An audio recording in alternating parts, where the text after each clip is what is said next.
muchísimo gusto saludarte, admiradísimo Raúl Torres. ¿Cómo estás? Muy buenas noches. ¿Qué tal, David? Con el gusto siempre y el agradecimiento por la oportunidad de estar en tu espacio tan importante, David. No, el agradecido soy yo. Oye, pues, el bloque pasado estábamos hablando de corrupción y ahí los datos para México en materia de corrupción son verdaderamente malos, Raúl.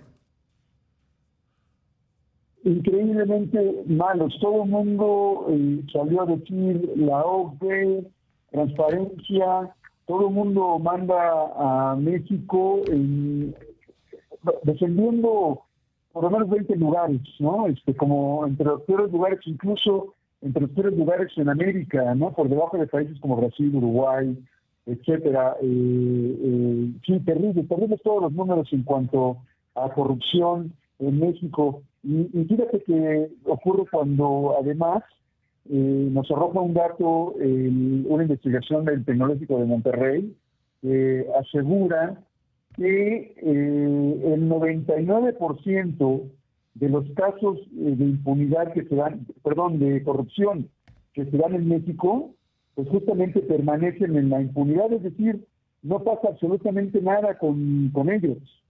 Yo te diría la estafa maestra, agronitrogenados, Pemex, todo. La megafarmacia, el Tren Maya, bueno, podría terminar el programa argumentando, diciéndote casos, ¿no? Absolutamente, porque además, y escuchaba tu entrevista anterior con Lourdes Mendoza, y ustedes remataban diciendo, hablando acerca de los políticos que se supone que no eran iguales, ¿no? Aunque yo personalmente siempre he pensado que los políticos todos son iguales. Y En unos eso más yo estoy iguales de que acuerdo otros. contigo, ¿eh? Todos los políticos son iguales. Cambian de partido, pero son las mismas personas.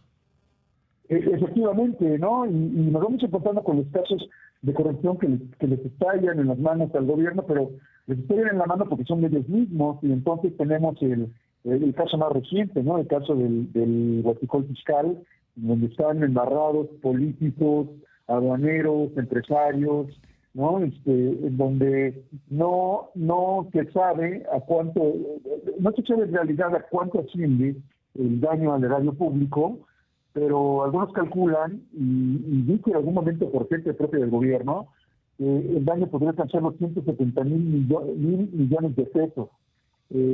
Nunca, en ningún caso reciente o lejano de corrupción, se había visto un caso como este en el daño al erario llegar a esta cantidad, 170 mil millones de pesos. Ni siquiera el caso emblemático que le corresponde a ambos gobiernos, al de la presidenta Sheinbaum y al presidente López Obrador, el caso del huachicol fiscal, pero el caso es el Segalmex, de Seguridad Alimentaria Mexicana, que es básicamente ocurre durante el gobierno del presidente Andrés Manuel López Obrador, en donde, dirigido por el padrino político del expresidente Ignacio Valle, y en donde ahí se habla de un daño de 15 mil millones de pesos, que en este momento tiene a 9 funcionarios presos, pero no tocó por ejemplo, al director. No, Interesante pero cómo es puro pez pequeño. absolutamente, no tocaron al director, por ejemplo, e incluso, yo no sé si esta declaración lo defendía o debería unirlo más, pero el presidente sobre Ignacio Ovalle dijo que pues fue engañado por los viejos periodistas. Y Ovalle era un viejo priista. Exactamente. Y bueno, y aquí vamos a un tema que ahora le toca, por supuesto, a la nueva fiscalía, saber cómo van a resolver y otros casos, ¿no? El caso, por ejemplo, de la estafa maestra, ¿no? Un daño de 5.700 millones de pesos, con 120 presos fantasmas, un desvío de 400 millones de dólares, y que en realidad en su momento solo tuvo en la cárcel a Rosario Robles, que algunos defensores de Rosario Robles dicen que pues en realidad ella fue como detenida como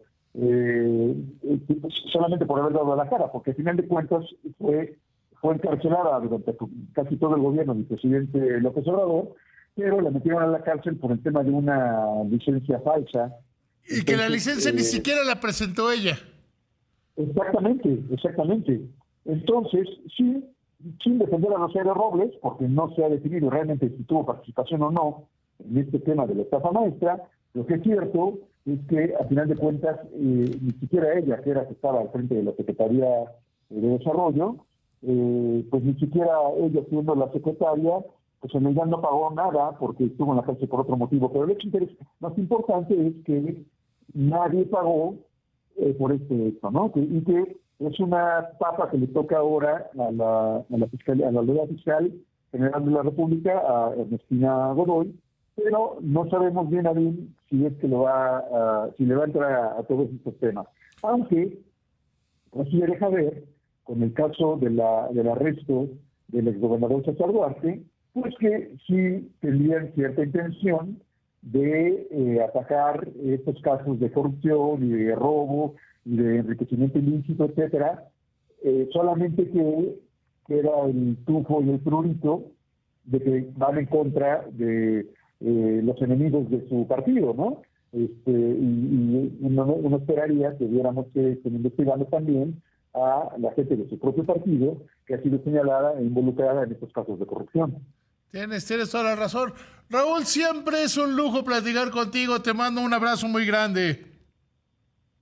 Todo lo contrario, el agradecido soy yo y siempre a las órdenes. Que te vaya muy bien.